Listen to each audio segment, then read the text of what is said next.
Very warm welcome to BBC News, broadcasting to our viewers in North America and around the globe. My name's Mike Embley. Our top stories. Food and medical help finally reaches the boys trapped in a flooded cave system in Thailand, but it could be weeks or months before they're rescued. This is still a huge operation with large numbers of people coming in to help an operation which has achieved a remarkable success, but still doesn't have an answer as to how they're going to get those boys out of the caves. Poland's Chief Justice refuses to step down as a row over forced retirement hits the country's judiciary.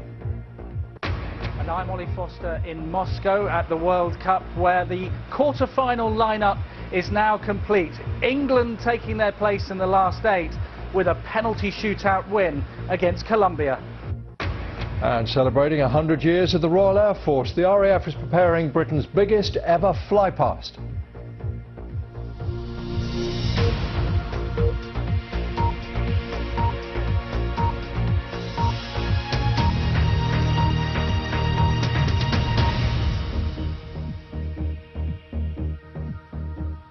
Hello. Well, they have now got food, they've got medical supplies and hope. But the 12 boys trapped with their football coach in a flooded cave in Thailand may have to stay there possibly for months. To get out sooner, they'll have to be taught to scuba dive, and many of them can't swim. Or they wait for floodwaters to drop. But with months of monsoon rains about to start, there is concern levels could start to rise and threaten the air pocket where they've taken refuge. Jonathan Head reports. There's a renewed sense of mission here now. For the first time in 10 days, they know where the boys are and they know they're alive. A constant flow of divers moves in and out of the caves. They're stocking equipment and food supplies underground, preparing for what could be a long and difficult rescue. The boys were all members of a football team, coached by Noparat Kantawong. It was his assistant who went with them that day. In my heart, all I could think about for the last 9 days was, is there any way, is there anyone who can somehow get those guys out? It fell to 2 British cave divers to find them. How many of you? 13? Brilliant. This extraordinary video captures the moment John Valanthan and Rick Stanton saw the missing children perched on a muddy ledge above the water. They left them promising more help. We are coming. It's okay. It's okay. Many people are coming. Many people. We are the first. Many people come. Today the children were visited by Thai Navy divers and had their first food and medical treatment. They're said to be in surprisingly good health. The 2 British men are among the world's most experienced and daring cave divers, a highly specialised field. In 2004, they made a record-breaking exploration of Wookey Hole in Somerset, reaching new depths. Their friend and photographer, Martin Farr, talked about their achievement in Thailand. Do you know, I feel emotional about it now. But then, wow, you think, this is fantastic. Those boys have had a hard 9-10 days underground. And now they've got the best guys there.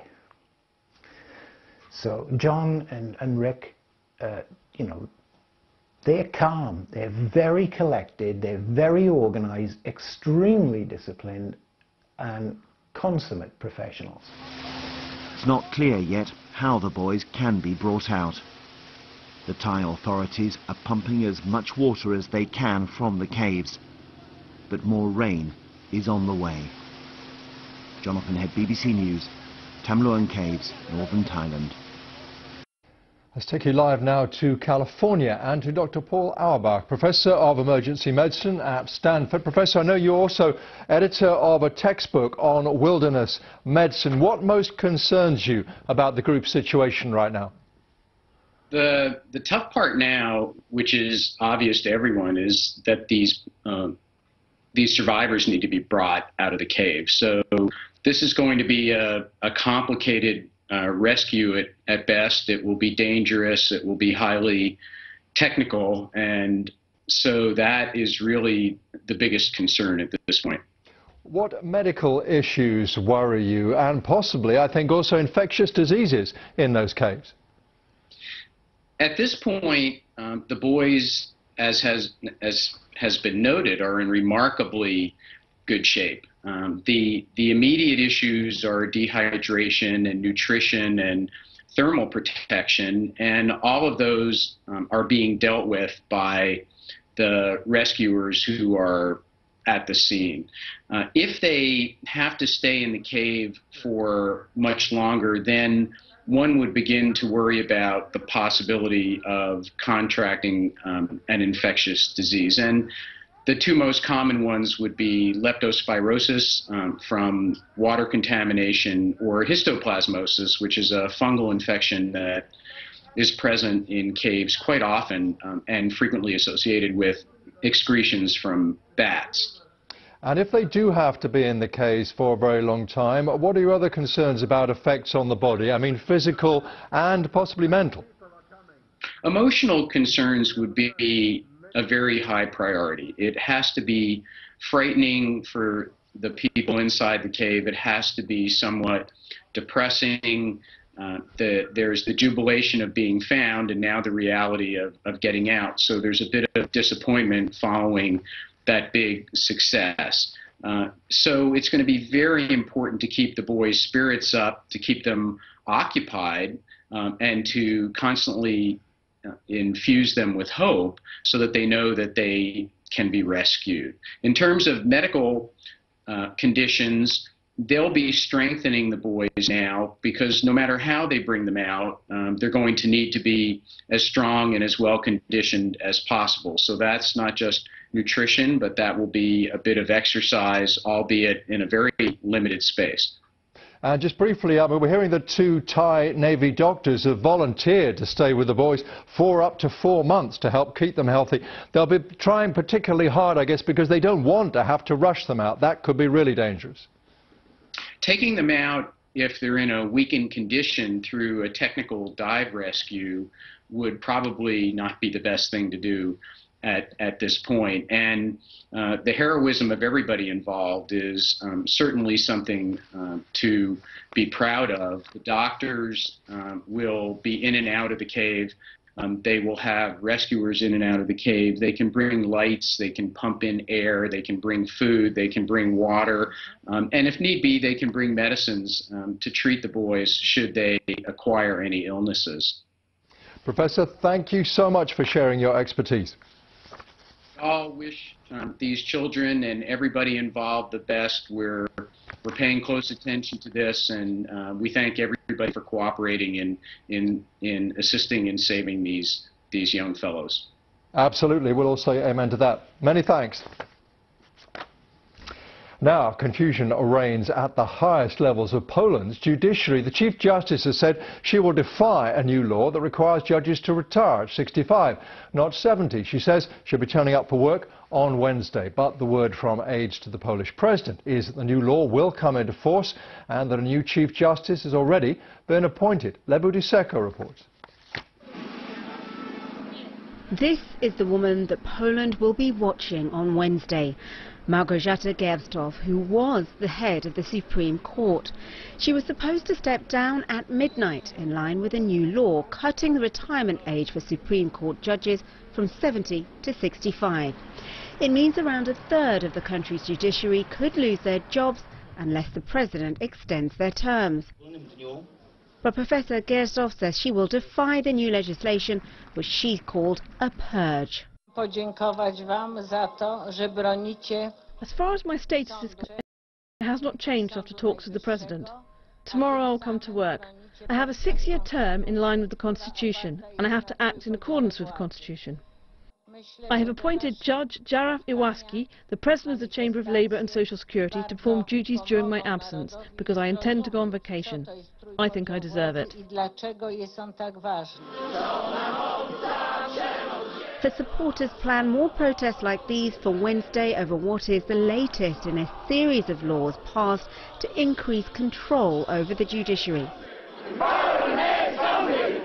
The government says the changes will help fight corruption and improve efficiency, arguing the courts were never properly reformed after the end of communism.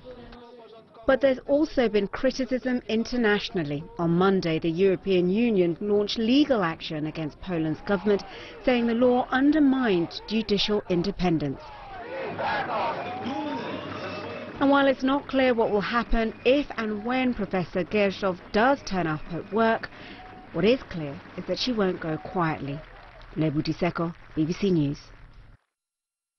Let's quickly round up some more of the day's news for you. Malaysia's former Prime Minister Najib Razak, who lost power in May, has arrived at court to be charged with corruption offences. He's expected to face more than 10 counts of committing criminal breach of trust linked to a former subsidiary of the State Investment Fund, 1MDB. The President-elect of Mexico is to invite the Pope to help bring peace to the country. At least 200,000 people have died in drug-related crime over the past decade. Andrés Manuel López Obrador was speaking just after his first meeting with the outgoing President, Enrique Peña Nieto, since Sunday's election. A judge in Brazil has sentenced the tycoon Aki Batista to 30 years in jail. The judge said Batista had paid $16 million in bribes to a former governor of Rio State to secure lucrative contracts. He rejects those allegations. Private emails sent and received by Google Mail users can sometimes be read by staff at third-party app developers. Google managers insist only companies they vetted can access messages, and only if users have explicitly granted permission to access email. It is a year since President Trump pulled out of the Paris Climate Agreement, but despite that, cities across the United States have stepped up their attempts to manage the impact of global warming. Neda Tawfiq has this report from New York, one of the cities most vulnerable to climate change. The invading waters of Jamaica Bay have already altered life here in Broad Channel, and they may yet make this island unlivable before the end of the century. This is one of New York City's lowest-lying neighborhoods. It doesn't take much to flood these streets, just a high tide. This may look dramatic, but it's actually a regular occurrence here in Broad Channel, so much so that the city has had to raise several of the streets. So it's easy to see why New York is so concerned about rising sea levels. We can go out on the deck and you can see the marsh. Barbara Torberg lives in the flood zone. New York has more residents in these high-risk areas than any other U.S. city. It's a key reason why this island metropolis is still committed to the Paris Climate Accord, even though the Trump administration withdrew a year ago. Is it a matter of belief, or is it accepting what scientists have discovered and have documented? So I think Trump's attitude is completely wrong. But the United States could still meet the Paris commitment thanks to the actions of cities. At this high school in Queens, solar panels now help power the lights and computers. New York City has earmarked $1 billion to make buildings more energy efficient. When we started doing this, 40 cities came together and created the C40's Cities Coalition for Climate Action. And today there's over 200 cities who are part of that, and these are the largest places on Earth, all working together, sharing the best ideas, lessons learned. Downstairs in the classroom, these science students monitor how much energy the solar panels have saved.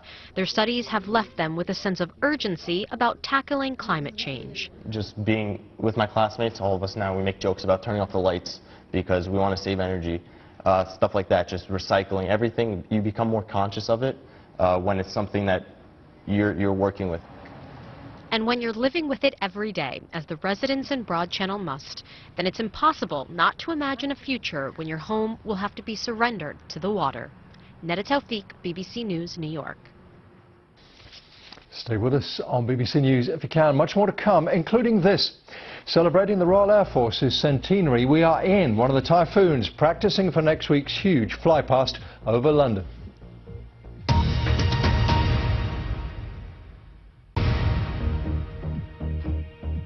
Very glad to have you with us on BBC News. The main headlines for you this hour. 12 boys and their football coach trapped in a flooded cave network in Thailand have received their first food and medical treatment in 10 days. Poland's Chief Justice is saying she will defy a new law coming into force that requires all judges to retire at 65, not 70. More now on our main story, and the cave network that the boys are trapped in makes the rescue mission particularly complicated. Also, the imminent monsoon. Our science correspondent Victoria Gill has been considering the options for getting them out safely. How many of you? 13. Brilliant. What was meant to be an adventure has become an international rescue mission. And what's not yet clear is just how that mission, to bring the 12 boys and their football coach safely to the surface, will be carried out.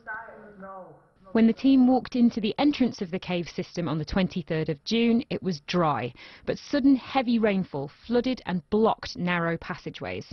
As their route to higher ground narrowed, they abandoned bikes and rucksacks. This is where British cave divers first reached them, 2.5 miles from the entrance to the cave network. Two options are being considered for their rescue: pumping water out of flooded passageways and teaching the boys to scuba dive their way out, an extremely risky swim through tight spaces in low visibility. A third option is waiting for water levels to subside, which at the start of the rainy season could take months. With even more heavy rain expected in the coming days, rescuers will have to decide on the best way out. Victoria Gill, BBC News. Pakistan will hold general elections later this month amid concern that the army is cracking down on press freedom, trying to influence the result.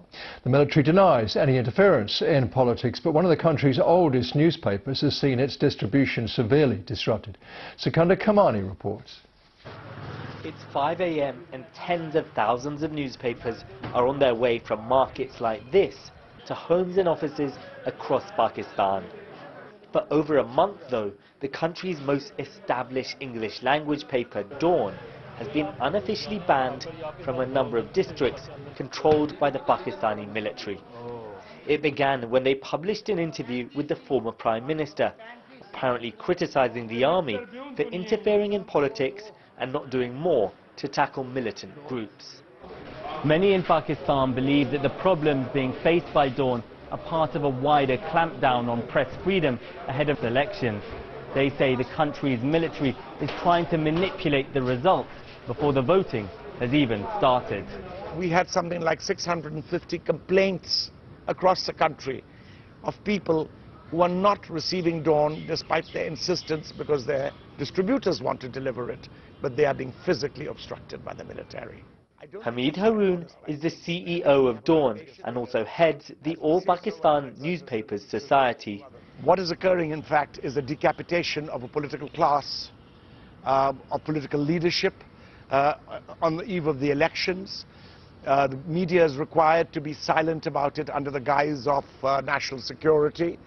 And as a consequence, we are being targeted because we don't believe that kind of silence is what this country is all about. Last year, former Prime Minister Nawaz Sharif was disqualified from office. He's now on trial for corruption. Sharif's supporters and many analysts say his rivals, the military, forced him from power using the courts as a cover. The army denies that, but the journalists and outlets being targeted are those critical of the military. Earlier this year, Geo News was taken off air in large parts of Pakistan, reappearing after reportedly agreeing to change its editorial stance. At the Dawn newspaper offices, they're still printing copies and still reporting as before. But with just over 3 weeks until the elections, many in Pakistan are nervous about what lies ahead. Sikandar Kamani, BBC News, Islamabad. Now to the Football World Cup, and England have gone through to the quarter-finals, beating Colombia 4-3 on penalties. It was a nail-biting finish. Colombia scored a goal in the dying minutes of the game to equalise 1-1 and drive the match into extra time, then the penalties. England will now play Sweden in the quarter-finals. The Swedes beat Switzerland by 1-0. Paul Frostick reports. England's captain has been their shining star so far in Russia. And against Colombia in the last 16, Harry Kane was to prove his worth once again. A feisty, ill-tempered match saw the referee repeatedly going into his pocket for the yellow card. England dominated, and after the break, Kane's work rate saw him earn a penalty, wrestled down by Carlos Sanchez. He stepped up to slot his 6th goal at this World Cup. It was a lead that was kept largely comfortable until injury time, when Yerry Mina headed in a dramatic equaliser. It remained 1-1 after extra time, so it was another last 16 penalty shootout. When Colombia's Carlos Bacca had his spot kick saved by Jordan Pickford, it was left to Eric Dyer to win for England on penalties, something that has eluded them so many times in major tournaments. Sweet dreams are made of this, a first World Cup quarter-final for 24 years. An untidy tie in St. Petersburg saw Emil Forsberg strike the decisive blow midway through the second half. A 1-0 win over Switzerland means they look forward to the last 8 for the first time since 1994 and that meeting with England. Paul Frostick, BBC News. The Royal Air Force officially celebrates its centenary next week with a service at Westminster Abbey and a huge flypast over Buckingham Palace. 100 aircraft will join the biggest display ever seen over the capital. Their final rehearsal was on Tuesday in the skies over Lincolnshire in eastern England, and the BBC's Sophie Rayworth joined them. They've been planning this for months. Today, RAF Cranwell in Lincolnshire stood in for Buckingham Palace as some of the aircraft taking part in the flypast next Tuesday carried out their final preparations. Right, on. G-pads on. The biggest formation will be the Typhoons. 22 fast jet pilots will be taking to the skies, and they took me along as they practiced. Well, this has never been done before. We've never put this many Typhoons into the same piece of sky, especially not for a flypast over London. We're really excited about it. We've practiced for this for a long time. We've prepared. The plans are all in place. The Typhoons will be just one element of this huge flypast, but their job will be one of the trickiest to accomplish. Precision and timing will be everything. To keep their formation a surprise, we headed out over the North Sea. This is where we want to look really good now.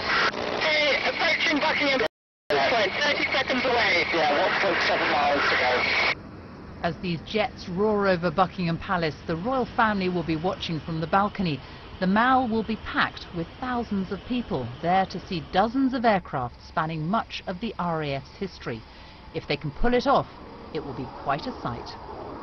That was extraordinary, being up there with so many Typhoons. Have you ever seen anything like it? No, never. 27 years of serving in the Majesty's Royal Air Force and never flown in a formation that big before. But on the day, Station Commander Mike Borkwill won't be flying a Typhoon. He has chosen history over speed, opting to fly one of the last World War II Hurricanes. It is old-school navigation in this. There is no GPS. It's a map and stopwatch, so it's full on for all of us. But it'll be good fun. He'll be flying wing-to-wing with Spitfires, a Lancaster and a Dakota in what will be the RAF centrepiece for its centenary year, the biggest flypast London has ever seen. Sophie Rayworth there. Now, being heckled is part of the job when you're a politician, especially in Britain's House of Commons. It's just that bit more awkward when the cries aren't coming from the opposition. The Defence Secretary, Gavin Williamson, was talking about the fight against the so-called Islamic State when his mobile phone, his cell phone, interjected. Here's what happened. Outposts in the Euphrates Valley and surrounding areas. I found something on the web for Syrian democratic forces supported by premonition. What a very rum business that is. An intervention. No, but I do apologise for that. It is very rare that you're heckled by your own mobile phone. Gavin Williamson. Oops. Just briefly, that main story again. I think we can take you to live pictures from northern Thailand. Rescuers in Thailand have released new video of the children's football team who are trapped deep in this flooded cave system. The boys introduce themselves by their nicknames and say they're in good health, wrapped in emergency blankets. They're seen joking with the divers who are staying with them until they can be brought out safely. And that could, now we're hearing, be months. 12 boys and their coach, of course, found on Monday 9 days after they went missing. We're told that they are in surprisingly good shape. Tough kids. That's it for now. Much more for you anytime on the BBC website. Thank you for watching.